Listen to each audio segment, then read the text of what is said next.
آج بہت لوگ پریشان ہیں، غم اور ڈپریشن کا شکار ہیں، دل بے چین ہیں، راتوں کی نیند اڑ گئی ہے اور زندگی بوجھ محسوس ہوتی ہے۔ تو میرے عزیز دوستو، یاد رکھیے، اللہ تبارک و تعالی اپنے بندوں کو کبھی نہیں بھولتا۔ آزمائش جتنی بڑی ہو، اللہ کی رحمت اس سے کہیں زیادہ بڑی ہے۔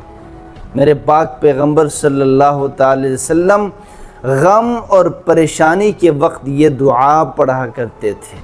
آپ بھی تسلی سے اس دعا کو اپنا معمول بنا لیجئے۔ اللہ کے نبی فرمایا کرتے تھے، حسبی اللہ لا الہ الا ہو علیہ توکلت وہو رب العرش العظیم۔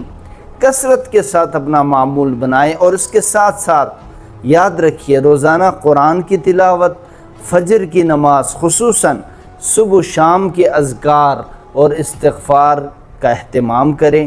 انشاءاللہ ڈپریشن کا نام و نشان تک نہیں رہے گا۔